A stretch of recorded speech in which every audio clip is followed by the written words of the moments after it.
para tratarlo, que es la política exterior desde un punto de vista libertario, he traído a una persona que, bueno, suele tener en consideración esos blancos, negros y grises y además sí sabe del asunto mucho más de lo que yo puedo saber, que es nuestro querido profesor Miguel Anxo Bastos. ¿Qué tal? Buenas noches, profesor. Buenas noches, profesor Rayo. Encantado de saludarlo. Pues eso, vamos a hablar sobre los principios de política exterior libertarios, cuál debería ser la política exterior para un libertario o cuáles son las distintas visiones que hay al respecto. Y además vamos a tratar la parte de la crítica de Hoppe a Milei que yo no comenté en el canal. Yo critiqué a Hoppe por tener una visión, yo creo que especialmente simplista sobre decía Hoppe lo mal que lo ha hecho Milei en el área económica interna de la Argentina o lo poco que ha hecho. Yo creo que no cabe decir nada similar, pero la parte de las críticas a las relaciones exteriores de Milei, pues quizás sí hay algo más de jugo y por eso le he traído aquí. Podemos ya comenzar con nuestra conversación. Y la conversación es: ¿cuáles son los principios libertarios que marcan la política exterior? Porque usted en un chat, en una conversación de estas que tuvimos en otra ocasión, y es algo que Hoppe repitió además en su crítica a Milei, comentó que la parte más importante de todo el programa libertario es la cuestión de las relaciones internacionales, de la guerra y de la paz, del trato con otras comunidades y que, por tanto, aquí hay que ser muy firme en los principios y en las implicaciones de esos principios. Entonces, ¿cuáles son esos principios? Los principios, los principios básicos son los clásicos de lo que llaman el liberalismo de relaciones internacionales, ¿no? Es decir, que el comercio es bueno entre los pueblos, que hay interdependencia entre ellos, que a mí no me interesa que mi vecino sea pobre, esas cosas, refutando, digamos, las visiones clásicas de muchos que llaman realistas, ¿no? Que me interesa que mis vecinos estén como débiles o así, que no crezcan o así. No, todos ganamos. No, yo gano si mis vecinos son ricos porque así tengo un comercio para mis productos y nos llevamos bien entre todos. Y la paz, esto ya lo propuso a principios del siglo XX Norman Angell en un libro que se llama La Gran Ilusión, que tuvo mucho éxito, que él predecía, en su momento, por desgracia erróneamente, predecía que en un mundo interdependiente, un mundo que todos conectemos o estemos todos intercambiando, circulando unos con los otros, pues las guerras se disminuirían por sí mismas, ¿no?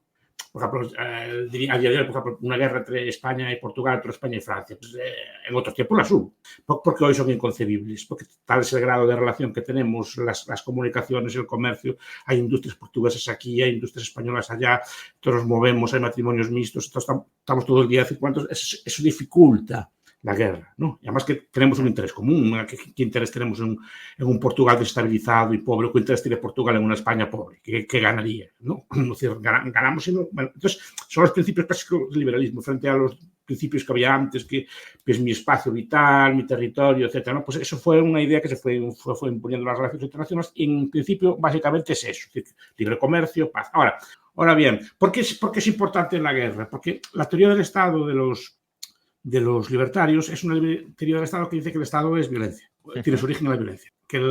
Como diría el viejo Tilly, el Estado hace la guerra y la guerra hace el Estado, ¿no? Es decir, que el Estado, digamos, como dice Bruce Porter, el Estado es war and the rise of the state. Es decir, la guerra hace crecer el Estado. Es decir, que el Estado moderno, tal cual lo conocemos, pues nace pues, de los recaudadores fiscales, nace de los sistemas de infraestructuras pensados para la guerra. Que después hicieron otras cosas, sí, lo hicieron servicios sociales, pero el sistema fiscal está diseñado para, incluso la deuda pública, instrumentos financieros, incluso la manipulación de la banca en su momento no era por las necesidades del comercio, era para, digamos, financiar las guerras del camarada Carlos V con los Fugger o los Centurión o todos aquellos bancos que había antes que vivían de la deuda pública o del crédito al Estado. Cosas. Entonces, el Estado, para hacer la guerra, cada vez va, digamos, perfeccionando sus tretas y se va haciendo cada vez más poderoso y extiende, digamos, su fuerza, su habilidad, primero al dinero y después lo va extendiendo a otras cosas. Para ello, para el libertario, lo principal es atacar la guerra, porque la guerra, digamos, es cuando el Estado, digamos, llega a la apoteosis. Es decir, suprime todas las libertades y nos puede poner confinamientos, nos puede poner regulaciones, nos puede impedir movernos, nos hace todo. Se puede estar viendo en Rusia y tal, que los jóvenes ya no pueden moverse del país, que ya tienen que dar cosas por el estilo, ya se ponen controles de precios, ya se ponen todo. Pero cuidado, el origen es la guerra. Por eso digo, cualquier cosa que lleve a la guerra lleva después. Porque incluso la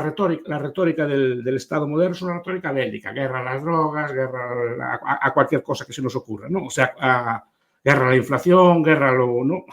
Siempre es un discurso bélico porque el discurso bélico permite, digamos, suprimir las defensas y permite tomar medidas de excepción. Por eso es tan importante combatir la guerra, ¿no? Sobre todo no meterse en guerras externas. A ver, el discurso libertario que estamos discutiendo aquí, de Hoppe, es un discurso pensado en Estados Unidos, ¿no? Básicamente. A lo mejor no está pensado para las realidades más europeas o de otras zonas, pero es un discurso básicamente aislacionista, que tiene cierta... está emparentado con lo que llama la doctrina Estrada, que es la doctrina mexicana, que es clásica, no sé ahora si la siguen siguiendo, si la siguen con ella. La doctrina Estrada decía, México, las relaciones son entre pueblos, no entre estados. Y el gobierno mexicano reconoce si tiene relaciones con todos los pueblos de la tierra, independientemente del gobierno que tengan. Porque las relaciones son entre pueblos, digamos que no se mete en el gobierno, sino entre pueblos. Entonces, que se abstiene de intervenir en los asuntos externos de otros países, en los asuntos internos de otros países. Ese sería en el ideal, pues no se cumple o se está, pero la opción ideal sería esta. Tú en tu casa, pero no te metas en los asuntos de los demás. Entonces, aquí, curiosamente, los anarcocapitalistas no son anarcos de todo. En el sentido de que admiten que mientras existan estados, un estado puede defenderse, pero no atacar. Quiero decir, no es que sea, por ejemplo, decir que es pacifista, no es pacifista. Es decir, un estado, mientras exista el estado, tiene derecho a defenderse, pero solo dentro de sus fronteras. Entonces, su esquema de defensa, su diseño de armas, cosas por el estilo, deben ser armas defensivas, una población armada o un sistema pues, que digamos que dificulte la invasión. Ese es el modelo, pero no meterse en asuntos de los demás. Rothbard, que cuando diseña estas cosas, ¿no? Tiene muy presente los debates como a principios del siglo XX sobre el aislacionismo en Estados Unidos, ¿no? Que curiosamente muchos de ellos, no todos, ¿no? Pero eran también, de hecho la derecha vieja es eso, la derecha vieja americana, la alt-right, que llaman así, pues una derecha anti-New Deal y anti-guerra mundial. Porque no, ellos decían, no sé si con razón o no, que entre Hitler y Stalin no tenían por qué optar. Es decir, no tenían por qué meterse en asuntos de otros países, que si Hitler y Stalin se querían matar unos a los otros, que no era asunto de ellos, decían ellos. Y Rothbard, yo creo que ese movimiento lo vio bastante y le influyó mucho todo eso. También hubo ese debate en la Primera Guerra Mundial, porque tiene que estar Estados Unidos entrar en una guerra que no le afecte, ¿no? Entonces, ese es el modelo, porque vio también las consecuencias. Porque por eso es tan importante. Cuando Higgs habla del efecto Trinquet y estas cosas, ¿no? Que, claro, se refiere a esto. En el camarada Wilson, cuando monta la Primera Guerra Mundial, después hace un montón de regulaciones, pero sobre todo en la Segunda Guerra Mundial, ¿no? Controles de precios. Claro, todos los precios de guerra, racionamientos, la conscripción, que en Estados Unidos no existía, por ejemplo, ¿no? Empezó a usarse después, creo que fue en la Segunda Guerra Mundial. Estoy hablando igual de una burrada, pero creo que fue en la Segunda. La idea del servicio militar obligatorio, entonces esas cosas para el americano eran extrañas. Entonces, por eso digo que ahí es donde se ve toda esa rabia que le tienen a la intervención exterior. Por eso es tan central. No es un capricho así que tengan ellos. Entonces, ven que si quieres debilitar el Estado, primero tienes que evitar que crezca. ¿Y dónde crece más? Con intervenciones de este estilo. A nosotros estas ideas no pueden resultar extrañas, ¿no? Pero digamos que en el debate americano siempre estuvieron presentes. Y su exposición me parece muy, muy correcta y muy ajustada a lo que yo entiendo que es la política exterior del libertarismo, pero la verdad es que me surgen muchísimas cuestiones, incluso antes de entrar en cómo podemos aplicar esto a la crítica que le hace Hoppe a Milei, ¿no? La primera es el argumento tan extendido de que, bueno, que ya viene desde Bastiat, ¿no? De que allí donde si las mercancías no cruzan las fronteras, cruzarán los soldados. Sí. No puede darse el caso también, y eso hasta cierto punto lo estamos viendo con China, ¿no? De que el comercio contribuya a desarrollar a una sociedad y precisamente porque esa sociedad se vuelve más rica, se puede convertir en una amenaza militar mucho más potente. China con Mao no suponía una amenaza militar global, ahora la supone, o al menos la supone para Estados Unidos, ¿no? Estados Unidos ya la ve como un hegemón competitivo y digamos que hay ahora más riesgo de guerra que cuando era pobre. Y luego... Bueno, vamos con esto. Luego a ver, estos son dos temas. Uno es la trampa de Tucídides, que supongo que la conocen, ¿no? Que es sacó, en español no está traducido, el Graham Allison, que volvió al viejo tema de la Peloponeso. Es decir, que tiende a darse una guerra cuando tú eres el hegemón instalado y ves que el otro está creciendo. Entonces, mientras es pequeñito le das para que no crezca más. Y es una fuente de guerra. Y es lo que hizo Esparta con Atenas, etc. Cuando ves que el otro está creciendo, que está creciendo económicamente, le das antes de que crezca. Pero le das sin que te haga nada. Quiero decir, solo para que no crezca. ¿No? Para evitar entonces, eso es una tentación bastante frecuente en la historia mundial. Allison lo estudia a lo largo de la historia. No siempre se da, cuidado, no es una ley de hierro, o sea, no es una ley praxeológica. Es una cosa que es una regularidad histórica que se da con bastante frecuencia, pero creo que calculado como el 70% de las veces, el 30% no. Es decir, no es automático. Hay veces que se deja o que conviven o otro tipo de cosas. Y después, curiosamente, lo otro es la ley de Hoppe. Hoppe, curiosamente, porque Hoppe la formuló, dice que la tesis de Hoppe más o menos dice que los estados con bajos impuestos al final generan estados muy ricos. Sí. Y los estados muy ricos tienen mucho dinero para hacer la guerra y tienen mucho poder, paradójicamente, precisamente porque ponen impuestos bajos, libre mercado. Entonces, ¿qué le pasó primero a Inglaterra y le pasó después a Estados Unidos? Son estados de impuestos bajos, muy capitalistas. Aún como digo yo, el 10% de muchos más que el 50% de nada. Entonces, un estado con una riqueza tal, un país con una riqueza tal, a poco que le quites un impuesto bajo, tienes un estado muy rico. Y ese estado muy rico, al final, como es un estado, tiende a abusar de los demás que no tienen los mismos medios que tienes tú. ¿No? Y esa es la idea de que plantea Hoppe. Sí, por eso digo que no sé hasta qué punto. Por lo que estás diciendo esto de China, así, claro, que teme que China sea rica, yo no lo veo tan claro. Bueno, pero que al final ahora, desde luego, China tiene mucho más potencial de entrar en una guerra con Estados Unidos del que tenía cuando era pobre, porque cuando era pobre se sometía al hegemón. Sí, potencial hay, yo no lo veo. A ver, el pueblo chino es un pueblo... No se entiende esto como una crítica china. El Estado chino, lo que sea, nunca fue un pueblo guerrero. O sea, no es un pueblo que se caracteriza ni por grandes victorias, tienen más o menos su territorio más o menos secular, pero la última vez que fue una guerra, si no recuerdo mal, fue con Vietnam y llevó una paliza. En el año 79. Quiero decir que no es un pueblo que le guste... Ya de cultura, no es un pueblo comerciante, muy ahorrador, pero no es un pueblo especialmente bélico, aunque haga estas amenazas con Taiwán, así, pero no, puede ser que sí, a ver, yo como otras cosas me equivoco tanto, pues no veo yo esto. Ahora, lo que sí que veo es que Estados Unidos teme que esto sea más rico y que por esta ley de Hoppe, que sea un estado más rico, que al final tenga las mejores armas, tenga mejores equipamientos que ellos y al final que acabe, digamos, pudiendo derrotarlos si quieren, ¿no? Simplemente por puro peso, por capacidad. Yo no veo esa lógica, porque yo a China no la veo tan potente como... La veo potente, pero no... Desde que llegó Xi Jinping empezaron a intervenir en la economía. No sé qué libro le leí reciente. ¿Qué? Se está frenando. Si fuera el camarada Hu Jintao, esto sí que veían más apertura al mercado. Sí quiere, es más político, quiere como controlar más todo y mete funcionarios del partido en las empresas y ya se mete con el de Alibaba, etc. Entonces, así no va a ninguna parte. No va a ser Taiwán. Puede ser una potencia así grande porque es grande y de riqueza media, pero no va a llegar a salvo que cambie de gobierno, no va a llegar ni a Singapur ni a las Chinas pequeñas, quiero decir, ¿no? Vamos con otro punto otra cuestión que me ha sugerido su reflexión, ¿no? Que este es un argumento que plantea Loren Lomasky en Justice Without Limits.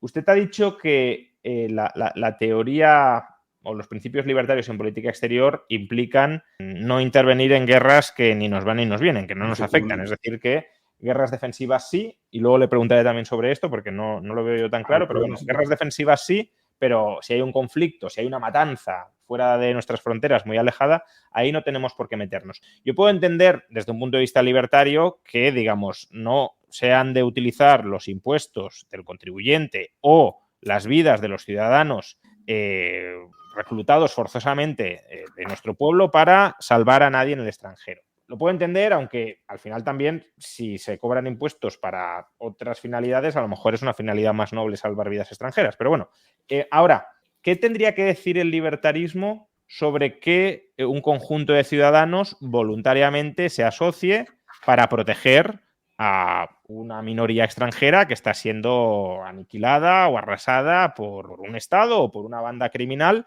que los está destrozando? Ese tipo de intervención privada y voluntaria para defender a otros, no para defenderte a ti mismo, sino para defender a otros, ¿tendría encaje dentro de la teoría libertaria? Sí, por supuesto, es lo que defienden, además. Cuando se habla de estos temas se defienden, ¿no? Lo que decía, me gusta mucho la frase de Lord Byron. Como saben, Lord Byron fue a pelear a favor de los griegos contra los turcos. Entonces, Lord Byron decía, si quieres ser libre, coge tú el fusil. Pero él lo cogió, que fue allí. Que no esperó a que se cometiera su gobierno. Entonces, ese tipo de cosas voluntarias o donativos o cosas por el estilo, al principio no tienen problema. Siempre y cuando sea también proporcional, ¿no? Porque si es una intervención que para salvar a una minoría genera una matanza desproporcionada, pues a lo mejor eso sí que ya atenta más contra... A ver, estos sí que son temas discutidos. Lo que pasa es que muchas veces te metes en temas que no sabes. Sí, por eso yo prefiero conversar con usted. Digo que se mete en guerras que no conoce. Sí, lo entiendo.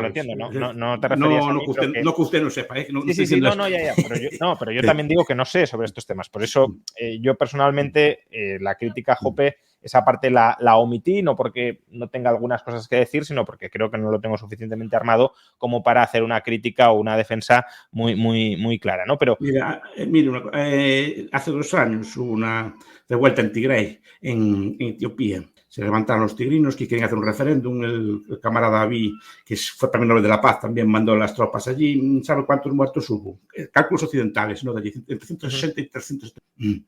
Ni una palabra, mucho una cosa en la prensa. Deberíamos mandar tropas allí a meterse en el medio de... Ahora están los Amara levantados contra los Oromo. También bastante, digo porque son cosas que no salen en la prensa y con cifras comparables a las de... ¿no? Que no quiere decir que no haya que opinar, perdón, las de Israel o otras cosas, ¿no? Debemos ir a meternos en el medio de moros y amaras. La pregunta es, ¿los distinguimos ya de entrada? Usted los ve hablando, ya sabe de quién es cada uno y saben por qué se pelean. Además hay peleas mezcladas, que son agravios históricos, crearon una iglesia allí cismática, porque son ortodoxos, tuvieron una cosa allí que tenemos que meternos en el medio, es decir, sabemos por qué estamos peleando, es decir, o mandar tropas allí a favor de qué bando, quiero decir, no es tan fácil saber, no. Entonces digo, hay que buscar claro que hay que buscar la paz, pero el problema es cómo buscar la paz, porque muchas veces también, esto es un tema cuidado que es un tema que al austriaco normalmente estos temas no le gustan. Preferimos estar con la economía y con nuestras cosas así, porque estos temas parece que son como menos populares o no gustan así. Pero esto es un tema que está bastante estudiado. Es decir, que hay mucho debate al respecto. El problema es que tú garantizas o defiendes a una minoría y esa minoría la tentación que tienes a pegarle a la mayoría sabiendo que está defendida por papá. ¿No? Sí.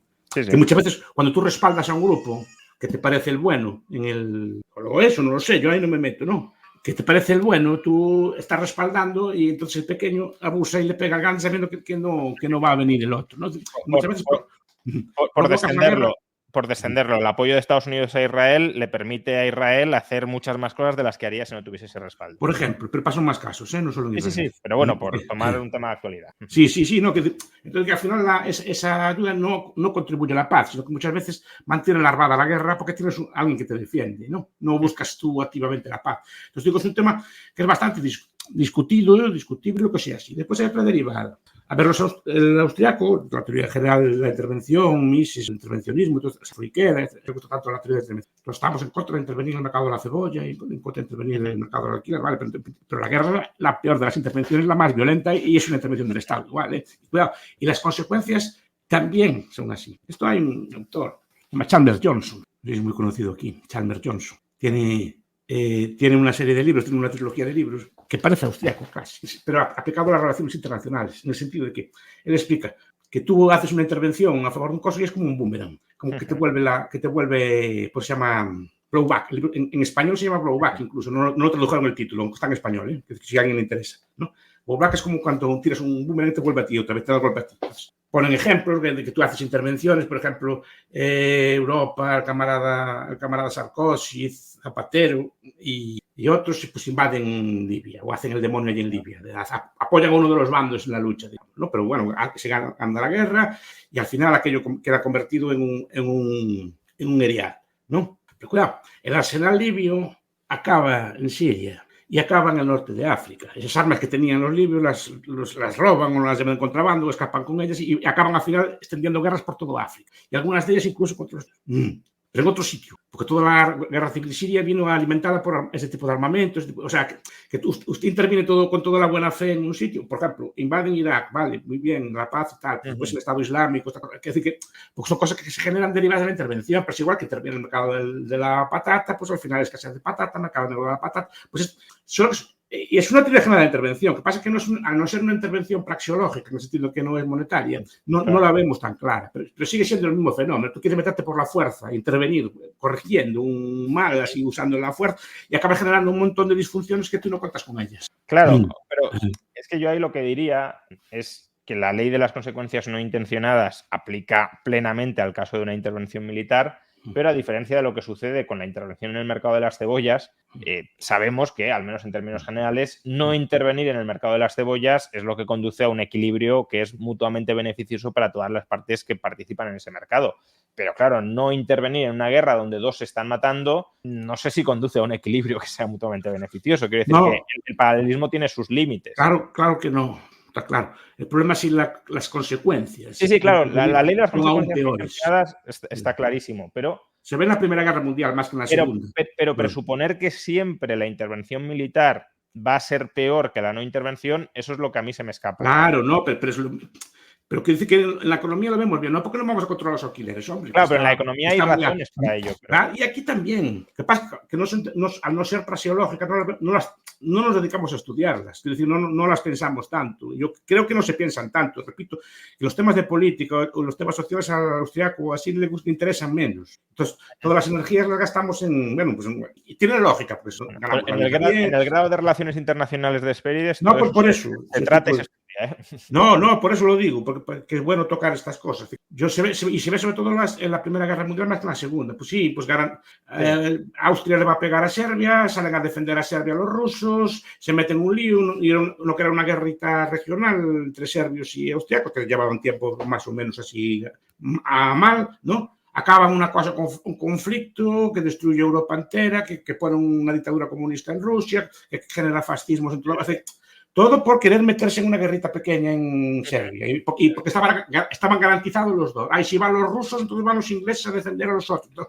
Entonces están así todo... Y los alemanes entonces tienen que defender a los austriacos. Entonces se meten en lo que era un conflicto... Porque aquella guerra tampoco contaba nadie con ella. No, empieza así y... ¿Cómo se llama esta señora? Tiene un libro muy bueno, Los cañones de agosto, Bárbara Tuchman. Ese libro es muy bueno. Por ejemplo, lo explica muy bien cómo empieza todo así, como una billar. Yo garanticé a tal país, tengo que ir allí a garantizarlo, yo como garanticé al otro. Es decir, por una cosita relativamente menor, además que llevaban en conflicto más o menos algún tiempo, ¿no? Y justamente sobre eso es lo siguiente que le quería preguntar. Porque, vale, está claro, los principios libertarios dicen que el Estado solo, como mucho, puede intervenir militarmente para defenderse a sí mismo, para defender a su población, pero no para iniciar ofensivas. Ahí no son tan anarcos. Hombre, si está el Estado, claro. No, si está el Estado, admiten que no... Aunque pues, también se piensan mucho formas alternativas de defensa y cosas así por el estilo, ¿no? Desde milicias o cosas por el estilo. Bueno. Pero bueno, quiero decir, si hay un Estado y está allí, el Estado está solo para defender. Entonces, lo que tiene que hacer el libertario es impedir que el Estado se meta en más líos. Pero aquí como... encajan las políticas de alianzas militares internacionales. Claro. Porque, claro, no veo que sea necesariamente antiliberal o antilibertario que un Estado diga, oye, si tú me ayudas, yo te ayudo, yo soy muy pequeñito y si a mí me atacan, yo no me puedo defender. Pero si muchos pequeñitos nos aliamos, pues tenemos una alianza militar que puede plantar cara a los grandes. Pero claro, eso implica que si invaden o atacan a uno de mis aliados, aunque no me estén atacando a mí, yo también tengo que entrar en función de un contrato que he suscrito con ese aliado de defensa mutua. Entonces, en parte lo de la Primera Guerra Mundial lo podemos explicar por ese lado y lo de la Segunda también. Es decir, ¿por qué se interviene en Polonia? Pues porque había un acuerdo de defensa mutua entre Reino Unido y Polonia, entre Francia y Polonia. Y se invade Polonia por los nazis y por los comunistas y entonces ahí se entra en la guerra. ¿Cómo encajan esas políticas de alianzas exteriores de defensa mutua? No tiene por qué ser alianza de agresión, ¿no? Nos aliamos para agredir a alguien. No, puede ser simplemente alianza para defendernos de alguien. ¿Eso es antilibertario? ¿No lo es? A ver, son las entangling alliance, las alianzas que te meten en líos, ¿no? Es decir, entonces, la Liga Hanseática yo creo que es muy libertaria, o al menos... Era algo así, y llegó a derrotar a los estados, a los reinos que había de aquella, alguna batalla. Es decir, pero lo que no le gusta es meterse, que tengas que meterte, no sé si es libertario o no creo que sea contra la libertad, pero que no debes meterte mucho en ellas, vaya, que no debes estar todo el día metido, porque al final multiplicas las opciones de conflicto. De seguir al pie de la letra la carta de la NATO, si Turquía se mete en algún lío, tendríamos que ir nosotros a defender a Turquía. Sí. Pero a lo mejor también, como somos muchos, se meten menos líos. No te atacan, pero al final están metiendo más guerras que antes. No, a ver si me explico. No tenemos un contrafactual, no lo sé. No, por eso, pero lo que se trata es, cuando España no estaba fuera de la NATO y cuando está en la NATO, cuando se multiplican los conflictos en los que está. Ahora no se llaman conflictos, se llaman operaciones de paz, pero son conflictos. Tienes tropas, lo estamos viendo, tienes tropas en el Líbano. Después están en el medio de los dos. Es decir, te digo yo que se nos perdió en el Líbano. Es decir, ¿qué decir? ¿Estás vecino nuestro? ¿Afecta algún interés vital? Eso es lo que diría un libertario, ¿no? Jopeancia. A ver, se nos metió son cristianos, son entre ellos, Hezbollah, tal, es decir, son líos de ellos que ellos se entienden, ellos tienen unas claves, pero yo no. Entonces, ¿por qué me meten? Ya, nada más le pegaron un tiro, hirieron a un soldado, a una soldado de Tailandia, y no sé la pobre señora de Tailandia que pintaba allí, ¿no? Y la pregunta es, aparte de eso, ¿por qué tenemos que nos metamos en el lío? Es decir, ¿por qué no va Ecuador, Brasil o Indonesia a meterse en medio de la... Es decir, no, a traer paz, ¿no? Sí, pero hay amigos que te meten en líos. Usted sabe que a lo mejor puede tener usted amigos que le pueden meter a usted en líos. Entonces, cuide las amistades, es lo que viene a decir, ¿no? Y no los... Claro, pero, yo lo que diría es, claro, si por ejemplo una alianza como la OTAN se utiliza como alianza ofensiva, ¿no? Ya que somos muchos, nos vamos a ir metiendo en la política exterior de otros estados que no nos gustan, pues ahí sí que creo que hay una crítica desde un punto de vista libertario, pero aliarte con otros estados para la defensa mutua, si estrictamente ninguno de ellos busca meterse en líos y no solo defenderse... No, eso es en principio, repito que no hay problema ninguno. El problema es que, es como digo usted, que se meta a ver qué amistades tiene. Es decir, no... Y al final, por ampliar las amistades, que usted está tan tranquilo en su casa, es que me metí en un lío en un bar y tengo que ir a defenderlo. Y es decir, a ver con quién se junta. Se trata de algo de esto, ¿no? Porque si, efectivamente, y muchas veces cuando se junta así se crea una pandilla. Y la pandilla a veces hace daño, se mete con gente que no se metió con uno, ¿no? Que no quiere decir que sea siempre así, pero claro, por ejemplo, estamos viendo que la NATO está más o menos está metida en guerras, no como a lo mejor con la marca NATO, pero sí con la gente que hay en la NATO, ¿no? Y eso es lo que discuten ellos, porque tienes que meterte en tú, cuida de tu casa, cuida de tus asuntos, cuida de tus vecinos y si puedes no te metas en líos. Sí. Porque además muchas veces... Cuando estás allí, una vez más, protegido por el grupo o así, por el pequeño, a lo mejor tiende a buscar lío con otros. Pero a lo mejor también sabiendo que lo van a defender. No lo sé, por ejemplo, ya digo que yo de este asunto no sé y por tanto puedo estar diciendo tonterías, pero fuera de la OTAN, a lo mejor España estaría más expuesta a una invasión de Marruecos, por ejemplo.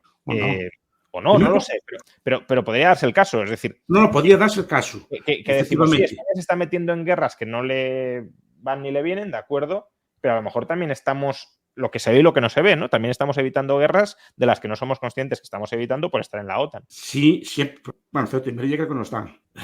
¿El qué? Ceuta y Melilla creo que no están. Sí, Ceuta y Melilla no están cubiertas por la OTAN, pero aunque no lo estén, habría que ver en la práctica. Yo le diría, si no hubiera la NATO, sopesarías quiénes son tus enemigos. Hipotéticamente, que yo no... Aquí tampoco me gusta decir quién es el bueno, quién es el malo, etc. Vale, hipotéticamente puede haber un enemigo al sur, ¿vale? Entonces tú lo que tendrías es tu ejército o su ejército orientado a ese enemigo, no orientado hacia las guerras de Ucrania. Es decir, que tu armamento, tus buques, tus cosas estarían pensados para defender el país de lo que tú entiendes tu enemigo. El problema es, ¿nuestro ejército está pensado para defenderlo de lo que entendemos nuestro enemigo o está orientado más bien a defender otro tipo de cosas? Es lo que estoy diciendo. Si tú tienes tu tierra bien defendida y tal, pues la posibilidad de que te ataque Marruecos son relativas. Además, cabe la posibilidad de una traición porque Marruecos también es muy aliado de Estados Unidos. Sí. Por eso digo que el ejemplo tampoco era el mejor del mundo, pero para No, quiero decir, que sí que está bien, que yo entiendo la lógica, es decir, ¿no? El problema es cuando la NATO se convierte, cuando pierde la función de ser. La NATO pues, tendría que para una cosa que era el Pacto de Varsovia, que pudiera llegar a invadir. Bueno, pues ahora ya no hay Pacto de Varsovia. Y lo último que le quiero preguntar, antes de pasar al tema Milei y Jope, como revisión y como puntos y contrapuntos de la teoría libertaria de las relaciones exteriores, es el concepto de defensa, ¿no? Porque estamos diciendo, bueno, un Estado está legitimado para defenderse, pero no para iniciar el ataque. Entonces, esa es la visión libertaria de las relaciones exteriores. Vale, pero ¿qué entendemos por defensa, no? Porque, por ejemplo, Israel dice que se siente atacado por los ataques terroristas de Hamás de hace poco más de un año. El problema es definir, y fue atacado. Y fue atacado, claro, pero también Hamás dice, no, pero es que a nosotros nos llevan atacando, aplastando, reprimiendo desde hace décadas. Por tanto, ese ataque en realidad fue defensivo, no fue iniciado. Pero entonces sí, también la guerra de Irak fue una guerra preventiva. Para evitar que Irak tuviera... Normalmente cuando es así... A ver, habrá de todo. Cuando es así, normalmente el arsenal del enemigo se infla así como que es una cosa muy grande, entonces es necesario mucho. Yo creo que algo así está haciendo con Rusia. Es decir, de inflarla como un enemigo así, potentísimo, una cosa así. Pues para justificar gastos y... A ver, si no vendes un T5, ni vendes un tanque. Tendrás que decir que esto es una cosa terrible, porque si no, ¿para qué justificas un armamento tan sofisticado? Pero por ejemplo, en el caso de Rusia y Ucrania, ¿no? Ya que lo ha mencionado, ahí claramente, al menos desde un punto de vista material, quien inicia la ofensiva es Rusia. Sí. Es la que mete los tanques en Ucrania. A ver, yo en esta guerra soy más bien pro-Ucrania, pero también matizo. Soy pro-Ucrania, ya lo digo. Rusia también dice, no, es que a mí me estaban sitiando desde la OTAN. No entro en si la propaganda rusa es correcta o es incorrecta. No es propaganda, sí. Imaginemos que fuera correcta. Claro, si a ti te están sitiando militarmente, pues puedes decir, oye, que yo aquí necesito invadir para defenderme, ¿no? Entonces, el concepto de defensa es un poco... Sí, por eso te digo, a ver, es un viejo tema, porque si usted lee a Brzezinski, El Gran Terror Mundial, que es un libro clásico, que ya anticipaba que su estrategia mundial era rodear a Rusia de pequeños, como que la que tuvieran así como fragmentar Rusia en trozos y crear, que es una doctrina también vieja, que es la doctrina Pilsudski, del presidente polaco, que quería, digamos, romper todas las naciones no rusas de Rusia y rodearlas. Es una idea siempre como de ahogarla, ¿no? Y es una doctrina, bueno, que en cierta forma los rusos interpretan que es así. Es decir, que le montaron un montón de estados así alrededor, en Georgia, metieron los estados bálticos en la OTAN, etc. No lo sé, yo no digo que los rusos tengan razón, yo creo que la razón la pierde cuando actúa así. ¿No? Entonces ya no, por eso no defiendo a los rusos. Ahora, que tampoco eran unos santos los otros, lo tengo claro. Tengo claro que ahí había políticos, unos angelitos que estaban allí, ¿no? Lo estaban presionando y no sé por qué motivo, que tampoco yo entro en estas cosas, pero desde fuera y viendo la literatura que hay, pues sí que había cierta como Ucrania es una tierra disputada, ¿no? Y una tierra disputada que sus fronteras fueron hechas. Bueno, Crimea, por ejemplo, fue de Khrushchev. En aquella daba igual, que era todo Rusia, toda Unión Soviética, más da cómo se dividían internamente las repúblicas. Después tuvo un problema, pero nadie contaba con que se independizaran las repúblicas. Khrushchev creo que fue de regalo, le regaló a Ucrania Crimea. Crimea no era especialmente ucraniana, y supongo que algunos territorios que se disputan tampoco. Ahora, efectivamente, ahí está la cuestión, pero si no lo sabemos nosotros, ¿por qué tenemos que meternos en el medio? ¿No? Sí, lo que pasa es que luego hay otra cuestión que sacan ahora en el chat y que también se lo quería comentar, obviamente, de hecho ya lo hemos mencionado de pasada antes, y es que desde un punto de vista libertario no solo es importante quién está legitimado para atacar porque se está defendiendo, ¿no? Porque obviamente pues, Israel está atacando, pero si uno cree que Israel está legitimado para atacar porque le han atacado previamente, pues ese ataque defensivo de Israel sería legítimo. Pero también es crucial incorporar aquí la proporcionalidad de la respuesta. Porque claro, si a mí me atacan con un palo y yo me cargo a la persona que me ha atacado con un palo sin yo correr peligro en mi vida, y a su familia, mato a toda su familia y a todos sus amigos, pues ahí hay una desproporción en la respuesta, ¿no? Entonces, por un lado está el tema de determinar quién ha iniciado la ofensiva y por otro también, de alguna manera, cuantificar, que no es sencillo porque es un tema bastante opinativo, ¿no? Que es proporcionado o que no es proporcionado. Claro, no hay un metro para medirlo. Exacto. ¿Cuál es la proporcionalidad de la respuesta? Y entonces, aunque desde un punto de vista de por qué nos metemos en lo que no entendemos, quién ha iniciado qué, puede tener sentido, a lo mejor no lo tiene cuando vemos después respuestas que juzgamos muy desproporcionadas, ¿no? Si se está cometiendo un genocidio, da igual o debería dar igual si de verdad se está cometiendo, ¿no? Si el que lo está cometiendo lo ha iniciado porque tenía razón en que ha sido atacado y está respondiendo o no, y ahí a lo mejor sí que habría motivo para intervenir, no digo estatalmente, pero sí privadamente para frenar el genocidio, aun cuando la respuesta inicial fuera legítima. Claro, la cuestión es esto, que muchas veces El genocidio, bueno, es que son, sobre todo cuando era de los armenios o de otros pueblos, ¿no? Ya no me quiero meter en eso. Yo, por ejemplo, la guerra de Israel y tal, nunca me meto en ella porque a mí me resulta demasiado complicada. Claro. Sí, sí. Yo nací en el tiempo de la guerra de los 6 días, o sea, ya soy un señor mayor, bastante, ¿no? Y nunca vi que aquello parara. Entonces, pero siempre había algo para atrás.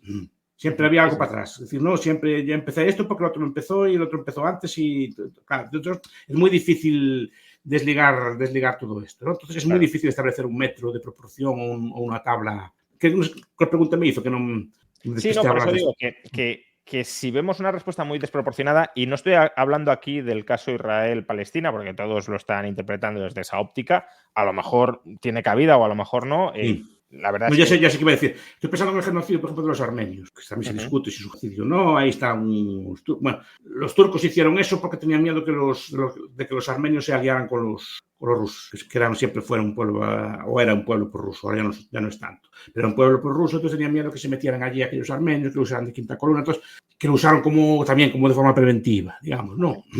Muchas veces el genocidio también es causado porque otro te garantiza o te está detrás y cosas por el estilo. Por eso digo, no sé el caso ¿no? Porque es lo que estamos hablando, que es muy difícil establecer las causas, ¿no? Pero desde luego, si no nos metemos, es como cuando empiezan a dos a pelear y se meten todos los amigos de cada uno y al final aún es peor que si pelearan los dos solos, ¿no?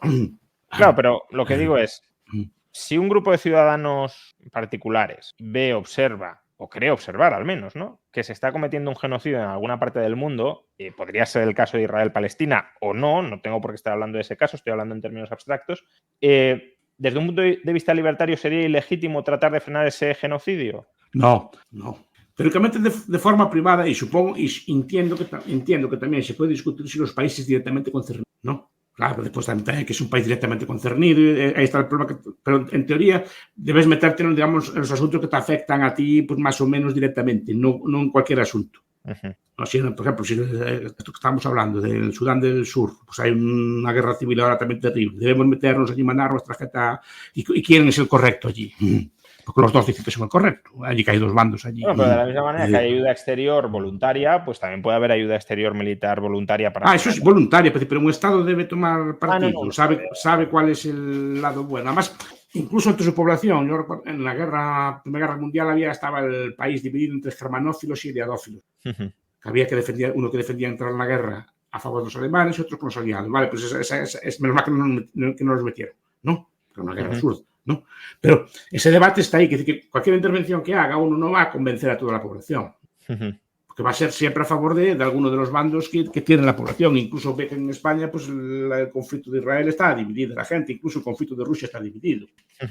Menos que está menos dividido que el israelí, pero está dividido también. Entonces, no, a favor de quién se mete uno. Normalmente, diría el libertario es a favor de lo que le interese al gobernante. Aunque tenga más lazos, pero no lo que interese necesariamente a su población. Repito, para el libertario lo que interesa a la población es que se metan cuantas menos guerras, mejor. Que se evite líos. Entonces, se pone muchas veces el ejemplo de Sudamérica, que sin grandes acuerdos de alianzas así, pues lleva por casi un siglo sin guerra. Entre ellos. ¿No? Sí.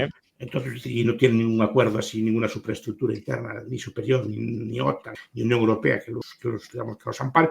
Y entre ellos, más o menos, con sus diferencias, pues hace mucho tiempo que no tienen una guerra. No sé exactamente cuánto, igual dije 100 años, pero igual no sé exactamente. Pero hace mucho tiempo. Desde luego, desde la Segunda Guerra Mundial no tuvieron ninguna. Así entre ellos. Creo que la única fue la guerra del fútbol.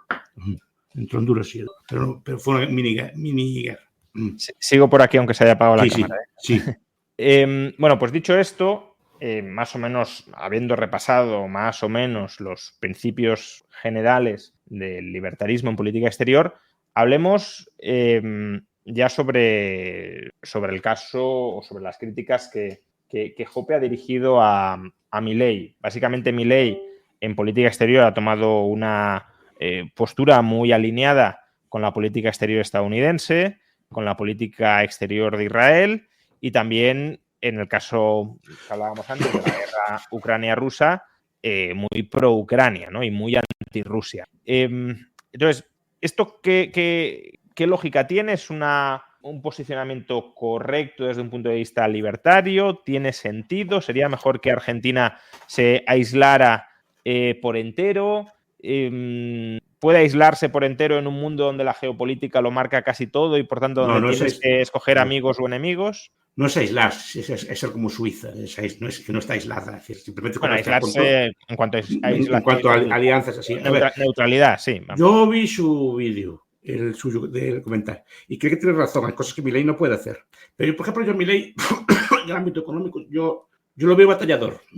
O sea, y sigue siendo batallador. Quiero decir, que se ve, yo esas cosas más o menos las percibo. Yo, cuando un político se vende, ya empieza a hablar de consensos, empieza a hablar de no es el momento, ya usa un lenguaje más material, pero yo lo veo combativo. Yo creo que en el ámbito económico sí que lo cree. Y da la batalla, pelea por por la subida del IPC a las pensiones. O sea, son cosas muy impopulares, cuidado. Sí. Lo cómodo sería decir, ¿no? Y está haciendo un vídeo muy impopular, pero se ve que las pelea, que no le importa dejarse, digamos, la piel peleando en ese tipo de cosas. En cambio, en el ámbito exterior, no, cuidado. Igual tampoco puede hacer lo que quiere, ¿vale? Pero no lo veo menos batallador, no hace ni un gesto. Y si los hace, no hace el gesto, digamos, en la línea... Claro, hombre, los gestos creo que sí que hace. Lo que hace gestos que no encajan en mucho de lo que... Ahí está. Igual que vamos, su discurso pro-Israel es clarísimo. Su discurso anti-Rusia es clarísimo. Entonces, por eso digo que los gestos de Milei en economía son correctos, aunque no pueda hacer lo que quiera. Y ahí tiene razón usted, pues no tiene el Congreso, seguramente habría problemas con estas cosas del si repudia la deuda, como decía Jope, así, ¿no? Ahí yo lo puedo entender que no quiera meterse a lo mejor en abismos o cosas así, o cosas de eso, ¿no? Pero su discurso sigue siendo el mismo. Yo no le vi renunciar y lo veo que cuando habla en los sitios él sigue así como está. Pero en cambio, repito, cuando habla de política exterior, sí, no solo no es libertario, sino que su discurso no es el, digamos, el que se corresponde a un libertario. Y eso yo lo achaco a que, como, repito, la mayor parte de los libertarios se quedan solo en la economía. Es que yo estas cosas las estudié porque yo estudié mucho a Rothbard, ¿no? O sea, hice un paper sobre Rothbard hace más de 25 años, aquí no había casi nada estudiado. Entonces yo leí bastante a Rothbard cuando nadie lo leía. Y si uno lee a Rothbard, pero no lee a Rothbard solo la obra económica, sino lee la obra de Rothbard, ve que Rothbard lo que le interesa es la guerra. A ver, la economía austriaca sería cómo funcionaría una economía sin Estado, porque es una economía bastante adecuada a un funcionamiento estatal. Pero no nos lleva a la sociedad sin Estado. Quiero decir, no. A una sociedad sin Estado nos llevaría a frenar el Estado. ¿Y dónde hay que frenar el Estado? En la guerra y en la descentralización. Eso es lo que nos llevaría a una sociedad sin Estado. Las economías nos diría, funcionaría así. Pues esto, podría haber un intercambio entre nosotros, pero no, digamos, no sería el camino, digamos, principal para llegar a una sociedad sin Estado. Para llegar a una sociedad sin Estado hay que atacar el Estado. Y el Estado donde más gordo está, donde más legitimidad tiene, donde más daño puede hacer. Y de ahí viene la cuestión. Entonces digo, con muchos libertarios, lo veo en España también, lo veo en muchos sitios, están muy ANCAP y tal, pero después están con el castellano en Cataluña, que se hay que hablar más, que hay que hablar menos, están con cosas de ese estilo, que no... Parece que solo se entiende la cuestión económica, no se entiende, no se aplican esos mismos principios de la economía a otros ámbitos. Yo creo que a Milei le pasa algo así. Adquirió estas ideas relativamente hace poco, ¿no? Y por la economía. Pero cuando cita, no lo veo yo citando a los teóricos, bueno, que claro, hay muchos teóricos libertarios, de Rummel, todos los teóricos libertarios de la guerra y estas cosas así, ¿no? ¿No podría ser que tenga otra visión de cuál ha de ser la política exterior libertaria?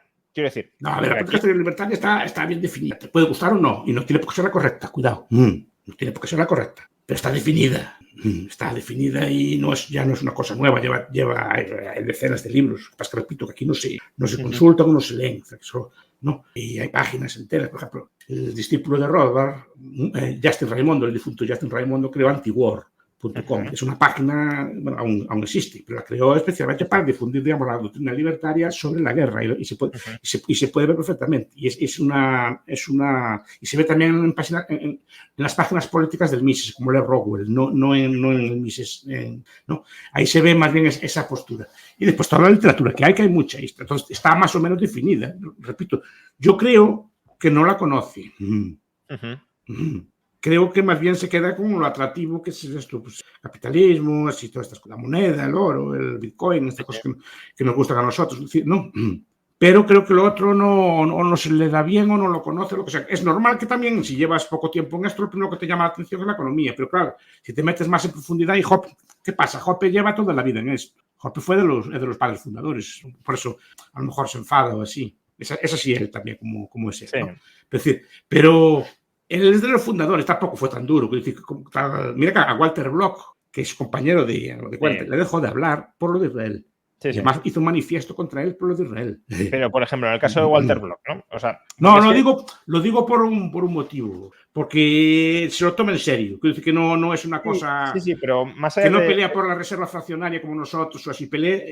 La ruptura personal con él fue por eso, no por otras cosas que tuvieron, otros detalles que tuvieron. Pero volviendo al caso de Walter Block, ¿no? Porque usted ha dicho, la política exterior libertaria ya está muy definida y como un canon. Bueno, pero Walter Block es, dentro del MIS, es uno de los grandes teóricos del libertarismo, y él tiene una visión distinta que se sale de ese canon del que usted está hablando sobre cuál ha de ser la política exterior en el caso del Estado de Israel.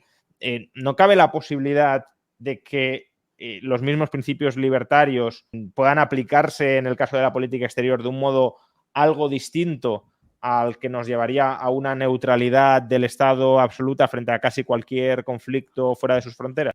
A ver, yo creo que cuando critica, repito, con Bloch tuvo muchas diferencias, por ejemplo, sobre inmigración, y tienen un debate así muy grande y sobre otros temas, pero solo le deja de hablar por cuestiones de política exterior. Fíjese, no, pues estoy diciendo que no es un tema menor, ¿no? Que como una pelea. A nosotros sería una pelea menor, para ellos no es una pelea menor, porque ellos, los dos saben de qué está hablando.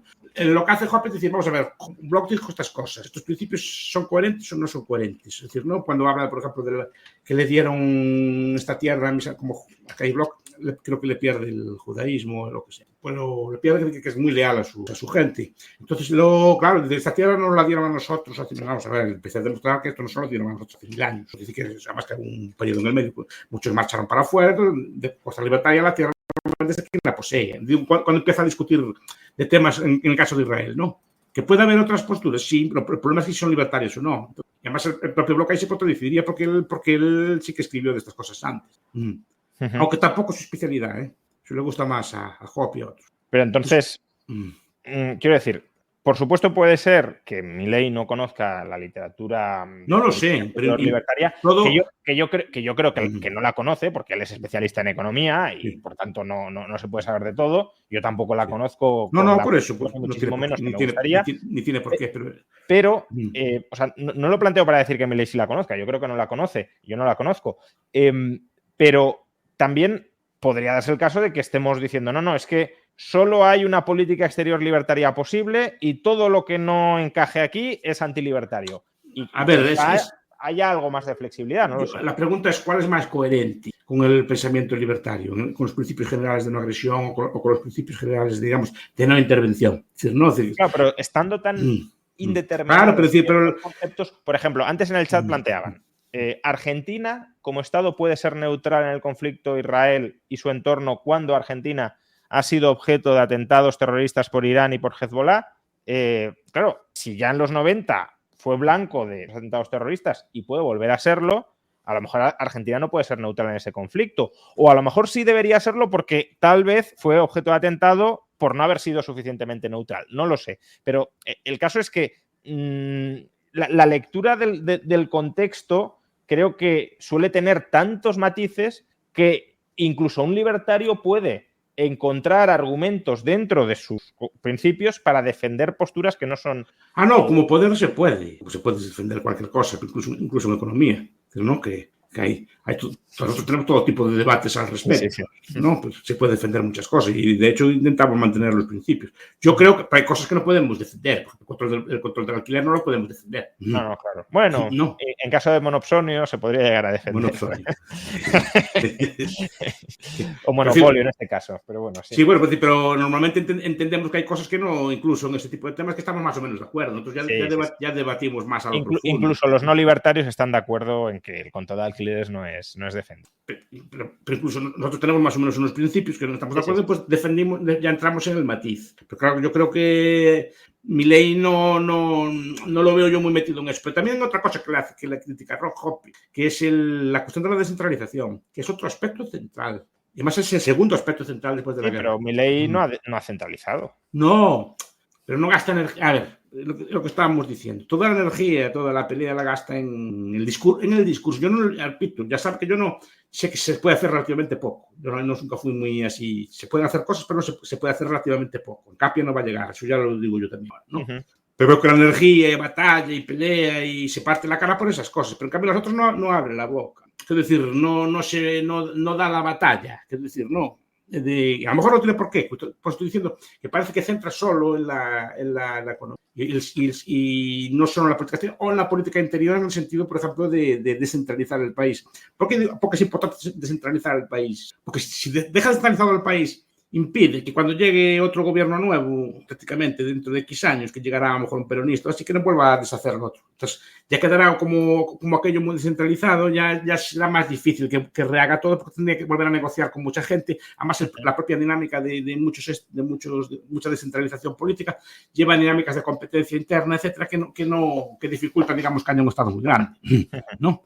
Por eso es tan importante. Sí, estoy de acuerdo en que es... No, por eso es tan importante. Pero tampoco sé hasta qué punto Milei puede hacer algo al respecto. No. Sería de un cambio constitucional, pero sí, la retórica sería importante que se ahí está. Él tiene un altavoz, básicamente, aparte que puede hacer medidas, tiene un altavoz. Y él, por lo menos, puede abrir debates en Argentina o en el resto del mundo sobre ese tipo de cosas, o puede abrir debates en el resto del mundo sobre la política exterior. Pero, y una cosa es que haya un matiz o cosas por el estilo, y otra cosa es abrazar, digamos, a un bando en una guerra que, digamos, que no es la tuya, como toma él. Es decir, no, porque Argentina, o menos sé si está muy cerca de Israel, pero parece que no. Bueno, pues sí ha sido objeto de atentado terrorista. Sí, atentados y seguramente en otros países también. Pero... Y luego aparte está el tema también de la cercanía no territorial, sino ideológica o de valores, que yo creo que es lo que plantea Milei. Que no estoy diciendo que... Yo estoy sacando temas, ¿eh? No, como digo... No, es interesante. No, pero claro, uno puede decir, oye, yo cerca geográficamente de Israel no estoy, pero cerca de sus valores y de la visión de sociedad y de orden internacional que tiene Israel, sí o no. Bueno, en el caso de Milei, sí, o dice que sí. ¿Por qué esa cercanía cultural o de valores no puede defenderse en la medida en que es el sustrato sobre el que se edifican las bases institucionales de una sociedad? Una vez más hay que medir una vara. ¿Qué es eso de estar cerca? ¿Que está usted más cerca de un armenio o de un israelí? No, sí. Eso no, digo yo, por ejemplo, porque ahí nadie los defendió y los echaron el año pasado. Dice que no, hicieron una limpieza allí donde está del Karabaj. Y el armenio más o menos es cristiano, el otro es un señor, bueno, pues es decir, culturalmente, si nos ponemos a medir así, pues culturalmente cristiano, pues es más parecido a usted con un señor de por allí. Quiero decir, no, entonces, ¿dónde está la vara que mide? Porque ahí no hicimos nada, ¿eh?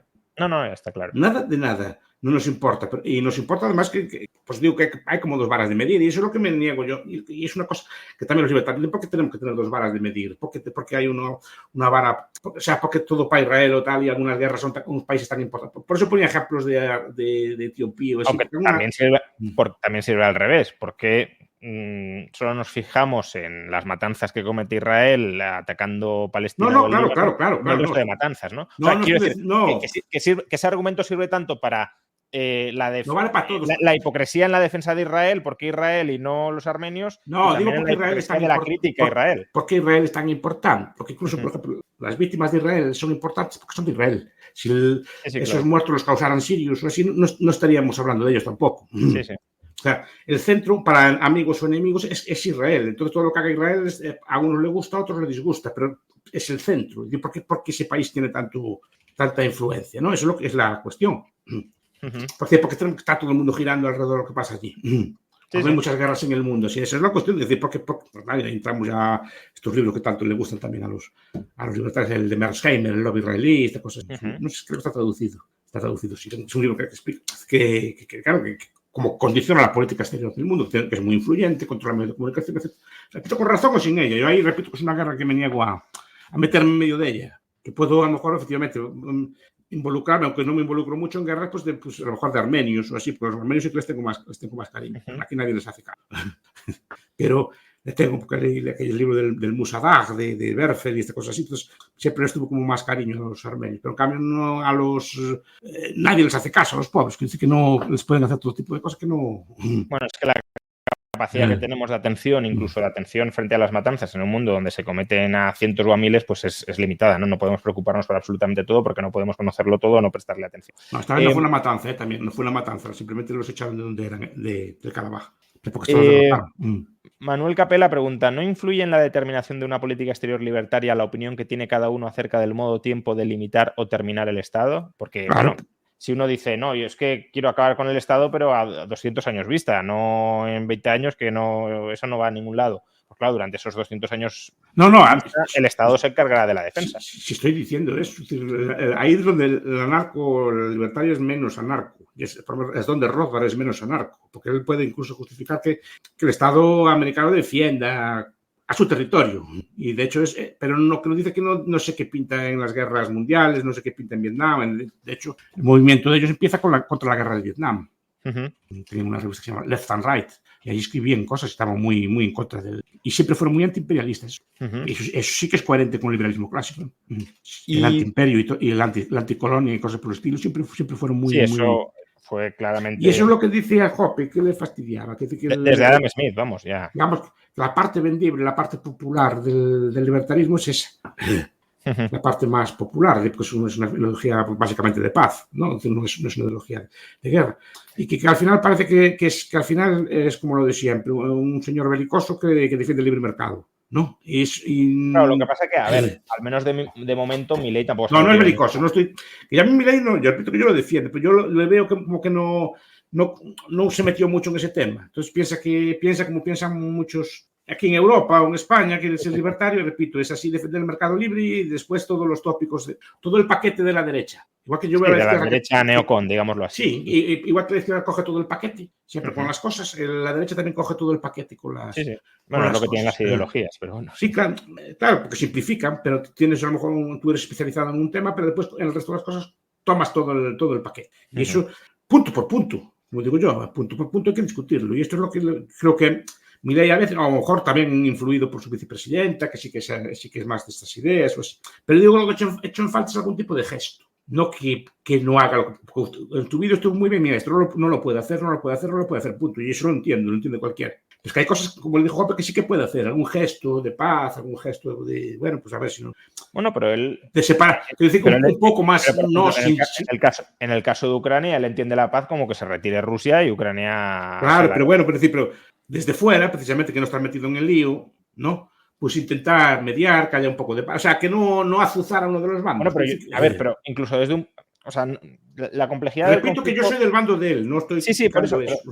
La complejidad del conflicto yo creo que me desborda, pero por analizar o tratar de aplicar los principios libertarios a un caso... como este, vamos a simplificarlo. Si Rusia es la culpable sin duda y Ucrania es la víctima sin duda, yo veo perfectamente libertario decir mi postura exterior en política desde un punto de vista libertario es Rusia, váyase de ahí ya y Ucrania sea una cosa la postura del presidente Milei y otra cosa la postura de Javier Milei como persona. Puede tener las ideas que quiera. No, pero es que el problema es que Ucrania mete lo que tiene que hacer Rusia es irse. Bueno, pero el problema es que hay que aclarar eso y después, porque tiene que estar Argentina meterse, digamos, que ni siquiera es un Estado directamente afectado por ese conflicto. No, bueno, pero ¿por qué el discurso? No digo la intervención militar, que uno podría decir, oye, pues claro, el Estado militarmente no se ha de meter ahí, vale, pero el discurso, porque no puede ser, y repito, si Rusia es la culpable y Ucrania la inocente, Rusia, váyase, es que no tiene que estar ahí, no tiene que invadir, eso está mal, está violando los derechos de los ucranianos. Puede decir, perfectamente libertario. Pero lo que hablamos es de intervenir o no de decir. Claro, pero es que de momento Milei no ha intervenido en ningún lado. Lo que ha dicho Milei es, yo me alineo con el discurso de Estados Unidos y de Israel en defensa de las libertades. Quiere meterse en la OTAN. Sí, eso claro, ahí pues... eso ya, como decía Hoppe, eso no está en el Atlántico. No está en el Atlántico Norte, Argentina. No...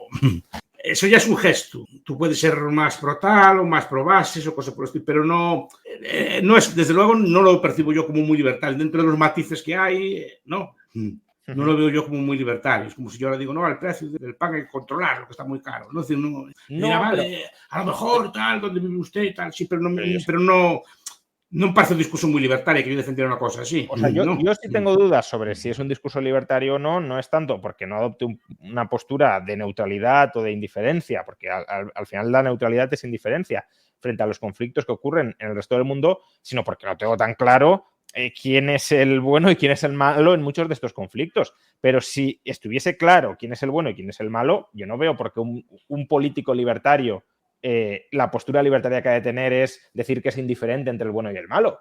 No, el problema es determinar después, dentro de todos los buenos y los malos que hay en el mundo, por qué escoges ese y no el otro. Porque hay muchos buenos y malos en el mundo y tú parece que solo toma. Que ahí está la cuestión, ¿no? Bueno, pero es que probablemente Milei tampoco, como política exterior, tampoco tenga una opinión sobre todo lo que sucede en el resto del mundo y aún así sí tiene tratos y relaciones exteriores con otros países. Por tanto, ahí está, esa es la, volvemos al principio, la doctrina Estrada. Es decir, bueno, llevarse bien con los pueblos del mundo independientemente de quién sea su gobierno. Esa es la cuestión. La doctrina Estrada luego lo hemos visto en México recientemente. Sí, no, ahora parece que la está abandonando. Pero es una doctrina de los años 30. AMLO te dice, yo no me meto en el fraude electoral venezolano porque eso son asuntos internos y yo ahí no tengo nada que decir. Bueno, pues eso sería una postura libertaria. Sí. Bueno, y ahora cuando el CNE colombiano investiga a Petro por financiación ilegal, presidenta de México, ¿qué está diciendo? Eso es un ataque a la democracia colombiana. Entonces, claro, no, es que son dos bandas. No me meto cuando son de los míos. Claro, no es la doctrina Estrada. La doctrina Estrada es que eso es un conflicto, por ejemplo, en conflictos de este estilo, conflictos internos, tipo de Venezuela, el libertario dirá, mira, pues yo entiendo que hay un fraude, pero yo no me voy a meter en el medio. Quien tiene que echar eso son los propios venezolanos, no desde fuera meterse en el medio. ¿No? Esa es la cuestión, porque muchas veces, repito, aún lleva más daño, aún hace más daño después a inocentes y después tiene consecuencias no buscadas en otros. Que muchas veces lo que nos olvidamos de esto. Ahora, claro que complicado el problema es lo bueno que tiene el dinero. Al ser una cosa praxeológica que se cuenta y más o menos se puede saber. Aquí no hay una medida común. Y una última pregunta, porque ya estamos desbordando el tiempo que teníamos asignado para este directo, pero ya que hemos hablado de descentralización y de la postura de Argentina en política exterior, yo creo que hay un punto que creo que no hay que dejar de tocar y que además a mí sí me parece bastante crucial para ver cuál de las dos almas de la libertad avanza termina prevaleciendo, ¿no? Que es el caso de las Malvinas. Porque si hablamos de descentralización y hablamos, si lo queremos, de autogobierno o autodeterminación, claro, la pretensión de que las Malvinas sean argentinas y a que se imponga la voluntad del Estado argentino sobre la de los residentes en Malvinas, eso sí es claramente una postura antilibertaria, pero muy nacionalista, que es la otra de las almas, representada por Villarroel, que está en La Libertad Avanza. Entonces, ¿cuál cree que está siendo y que va a seguir siendo la postura de Javier Milei en el caso de las Malvinas? A ver, depende de las correlaciones de fuerzas y a lo mejor la usa como moneda de cambio. A ver, la política por eso a nosotros no nos gusta nada, porque al final te fuerza a ceder cosas. Es decir, sí, a lo mejor dice, yo te apruebo el decreto que te gusta a ti de las pensiones o cualquier ómnibus de estos, a cambio me das esto. Malvinas. Y yo creo que algo de eso está bien, porque muchas de las políticas, desde luego, no se corresponden con recortar el gasto. Es decir, comprar aviones de combate pues no es recortar el gasto, precisamente. Es decir, además es un gasto como muy sensible. Vale que a lo mejor no es el gasto principal o una cosa así, pero es un gasto como muy sensible. Parece que no tenemos dinero, pero para esto tenemos, ¿no? O incluso para darle más fuerza al ejército, ¿no? Es decir, que parece que está como cediendo, ¿no? Cediendo a cambio de otras cosas. Yo te doy a ti lo económico, te doy a ti la plata o la regulación, en cambio me dejas a mí un ejército fuerte. Me parece que es algo así. Sin idea ninguna, ¿eh? Entonces veremos quién puede más. Pero a Milei va entrenador, ¿eh? Pero por dejarlo claro, porque veo a mucha gente en el foro que no. ¿Cuál sería la postura libertaria con respecto al conflicto de las Malvinas? Lo que diga la gente. Pero también es verdad que algunos comentan que, y esto es algo que ha sucedido también en el País Vasco y hasta cierto punto también en Cataluña, y que de alguna manera también vicia este debate. Y es que, claro, si la postura libertaria es referéndum de autodeterminación sobre un territorio y, por tanto, el que gane, si lo queremos con mayoría reforzada, etcétera, es el que tiene razón, los promotores de una determinada postura, ya sea queremos que las Malvinas sean argentinas o en este caso queremos que sigan siendo británicas, tenderán a expulsar a toda aquella gente que pueda votar en contra de sus intereses. Y por tanto, ese referéndum de alguna manera también está viciado. Bueno, no tiene o generamos una estructura, a lo que me refiero es generamos una estructura de incentivos políticos para que haya desplazamientos o expulsiones de la población de tal manera que el resultado del referéndum sea el que nosotros queríamos que fuera. No tiene por qué haber.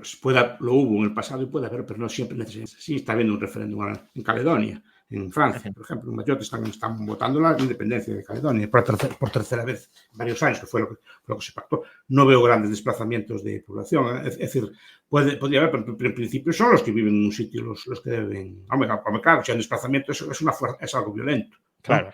Pero no tiene por qué haberlo.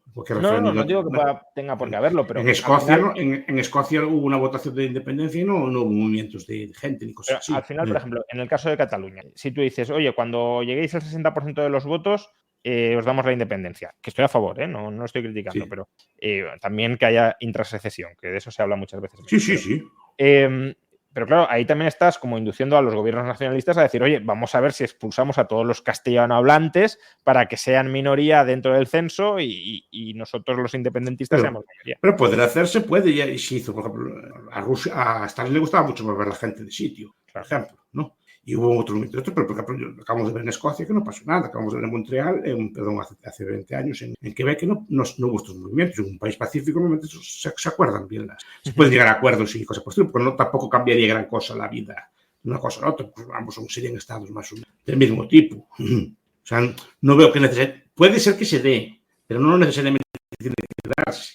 Depende también del... Repito, antes hablé de Tigray. Tigray pasó más o menos, a la distancia, lo mismo con Cataluña. Los de Tigray quisieron hacer un referéndum de independencia, solo que en vez de mandarles el 55 les mandaron tropas y con decenas de miles de muertos y lo invadieron con tropas eritreas detrás y quemaron casas. Entonces, el fenómeno es el mismo, solo que aquí se saldó con relativamente, ahora puedo discutir cuánto es mucha o poca violencia, se trató con relativamente poca violencia y más o menos con disturbios así, pero se resolvió más o menos pacíficamente. En otros países el mismo fenómeno se resuelve por la fuerza, ¿no? Yo creo que en las Malvinas, si hay un referéndum, yo creo que decidirían ser, no sé lo que quieran ser, ¿no? Pero serían británicas, digo yo. Claro, de hecho... Todo apunta a eso. Sí, yo creo que también, y es de sentido común, al menos mientras Argentina siga siendo la Argentina que hemos conocido hasta la fecha. Porque claro, si Argentina se convierte a 30 años vista en un nuevo Singapur, pues entonces muy probablemente los habitantes de las Malvinas quieran ser argentinos. Claro, es que ahí está la cuestión. Eso fue lo que pasó en Hong Kong, ¿no? Hartos de pelear con Hong Kong en lo económico, así como meterle miedo, lo que hizo China fue crear otro Hong Kong al lado, se llama Shenzhen. Al lado de Hong Kong hay la zona especial de Shenzhen, que es una zona de libre comercio, que es la zona más próspera de China, una de ellas, ¿no? Y fue creada simplemente para competir, precisamente, pues que es lo que deberían hacer, en mi opinión, en el campo de Gibraltar.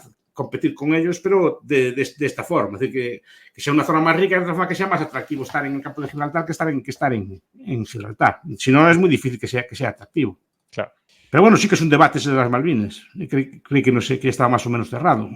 No, ahora se está reabriendo el estatus de las Malvinas y veremos como digo, cuál de las dos almas de la libertad avanza, sea la libertaria o la nacionalista, termina prevaleciendo en este caso, porque, bueno... Y no solo la libertad avanza, porque hay más partidos ahí. No, pero yo digo dentro de la libertad avanza. Sí, dentro de la libertad avanza, sí. Claro, porque es un partido que yo veo, no sé, desde fuera, usted conoce mejor seguramente, veo poco libertario. No que sea, quiero decir, veo, algunos hay, pero veo relativamente pocos. Veo más bien a esta señora Villarroel, la derecha clásica argentina.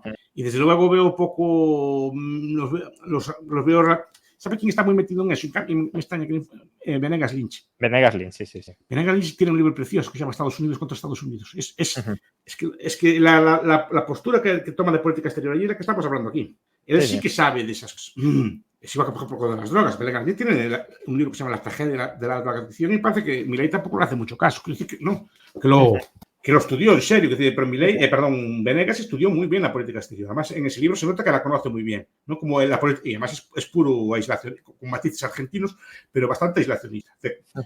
Me extraña que no hable más de estas cosas o de este tipo de temas, ¿no? Claro, solamente pocos más. También hay muchos equilibrios geopolíticos que yo creo que esto lo ha sugerido antes cuando decía Milei lo que quiera o pueda hacer, ¿no? Sí. Yo creo que, por ejemplo, el caso de la búsqueda de la dolarización o al menos de una cierta estabilidad monetaria ahora mismo condiciona bastante la política exterior que pueda seguir Argentina, porque si espera un trato más o menos de favor del FMI o de Estados Unidos, obviamente no puede tomar... Claro, tiene que aliarse con estas cosas, tiene que estar... Pero por eso digo, también determina cuál es su prioridad. Sí, claro. A lo mejor la prioridad es simplemente ganar las elecciones y para ganar las elecciones tiene que aunque Porque sea para... se centra en el discurso económico, no se centra en el otro Claro, discurso. porque es que la prioridad ahora mismo de Argentina es la económica. Yo creo que de manera mayoritaria es obvia. La prioridad ahora de Argentina no es, no sé, la política exterior. No, Argentina sí, de él... Y no son incompatibles, porque el discurso libertario es un discurso también que está contra el Banco Central y esta cosa, que precisamente el Banco Central y esto se usa para financiar guerras y cosas así. Sí. Ya, pero que ahora Argentina no está metido en una guerra ni la inflación viene por haber financiado ninguna guerra. No. Entonces, al final también uno tiene que adaptarse a las circunstancias políticas en las que está luchando o combatiendo, ¿no? Y está claro que ahora mismo las prioridades de la agenda en Argentina no es la política exterior, sino la economía. Ya veo que yo no soy especialmente crítico, es decir, no soy como Jope que se echa así, ¿no? Y que hay libertarios muy críticos, Sí, por supuesto. Y tampoco creo que sea malo que haya libertarios críticos. Sí.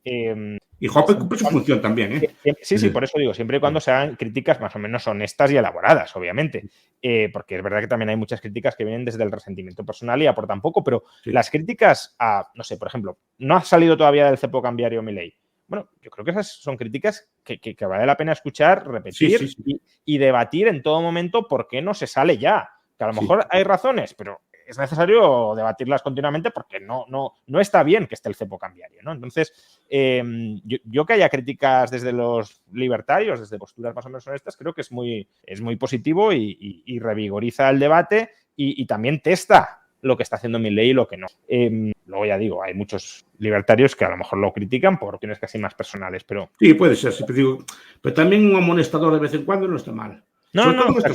Sobre todo en estos temas. A lo mejor, repito que la economía tiene usted bastante razón, pero lo otro también, da algún gesto también, caray, que decir que no esté todo el día, que decir, no parezca un neocon, porque el neocon y el libertario son enemigos jurados. Sí, claro.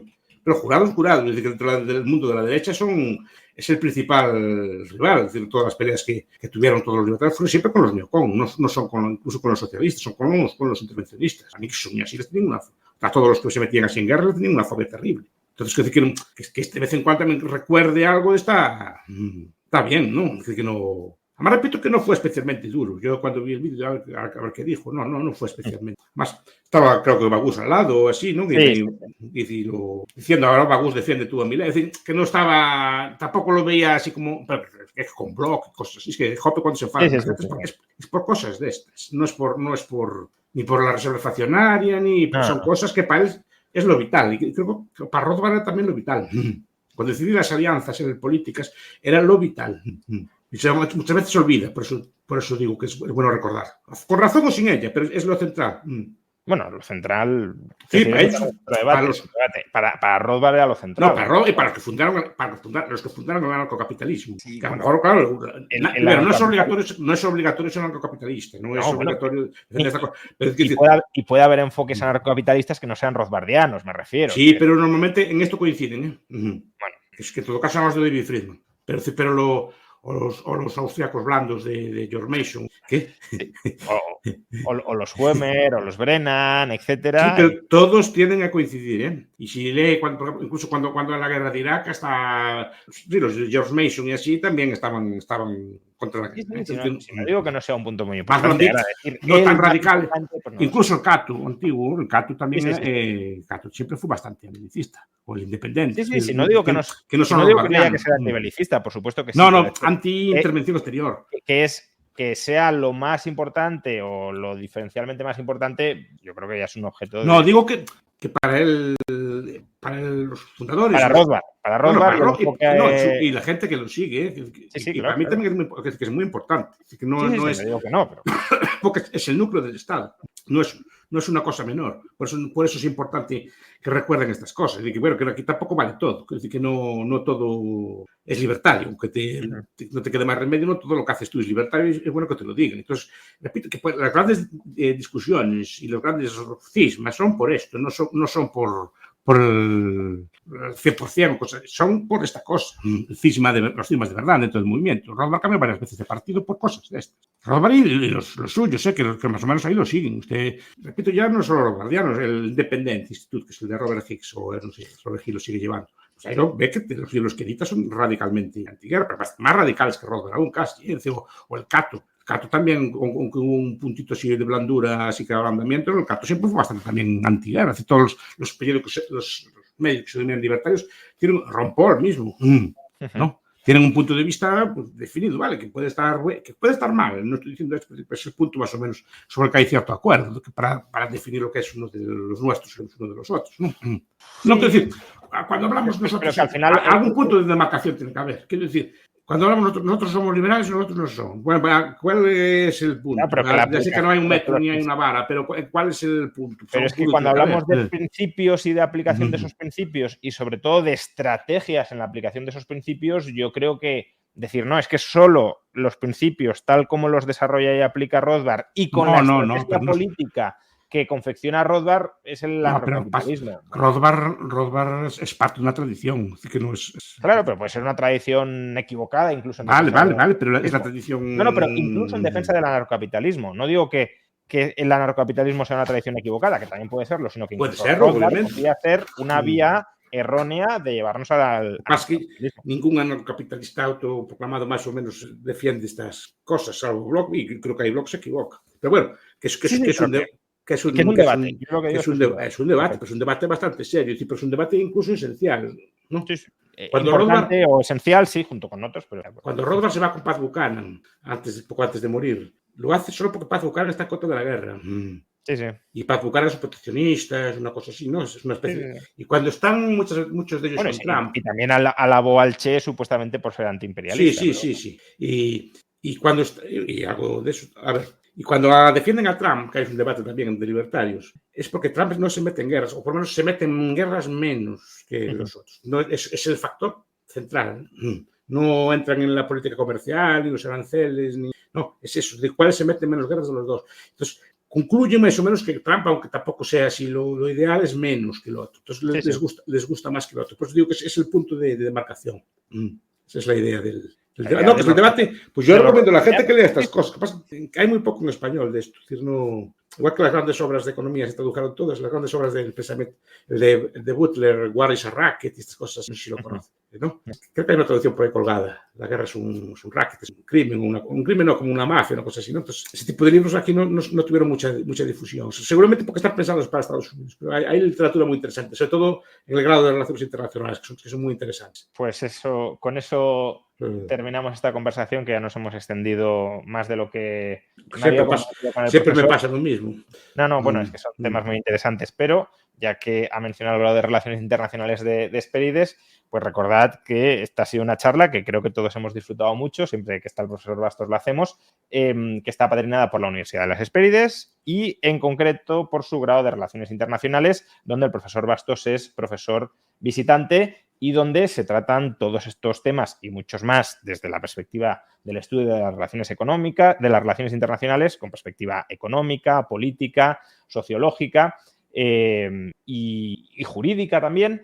Bueno, pues todo esto lo podéis cursar si os interesa, ya digo, desde este grado, un programa de 4 años, reglado dentro de España y dentro del espacio de educación superior europeo, online, lo podéis cursar desde donde queráis y obtener un título oficial dentro de la Unión Europea con esta perspectiva que aquí hemos de alguna manera desgranado o anticipado. No, solo quiero que vean que es un tema bien bonito y que no hay mucho estudio de él. Y profundizar, que hubiera unos cuantos que les gustara este tema, estaba bien, porque no es un tema, incluso para nosotros que tenemos debates, que es muy interesante desarrollar. Y esa literatura a mí en su momento bueno, por desgracia tengo que hacer 1000 cosas, pero me sigue fascinando. O sea, me parece súper interesante porque su punto de vista es súper original. Y te hace creer mucho las relaciones internacionales y entender todas las escuelas y entender todo. Es muy interesante. Pues digo que, como ves, tuvimos 1 hora y media aquí, es un tema... Todo eso y más se trata en el grado de Relaciones Internacionales de la Universidad de Hesperides, dirigido además, ya lo hemos dicho, por uno de los más brillantes alumnos del profesor Bastos, que es Eduardo Fernández, decano de la Escuela de Posgrado también de la Universidad de las Hespérides. Lo dicho, muchísimas gracias. Si queréis más información sobre el grado, tenéis enlazada la referencia en la descripción del vídeo y también en el comentario destacado. Muchas gracias a todos, muchas gracias, profesor, como siempre, por su participación. Es un auténtico lujo y disfrute tenerlo por aquí. Y con todos vosotros, pues nos reencontraremos en algún momento futuro, porque este mes va a haber varios directos de muchas temáticas distintas y pues, tendremos ocasión de seguir charlando y seguir viendo. Muchas gracias y hasta la próxima. Un placer, buenas noches a todos. Gracias.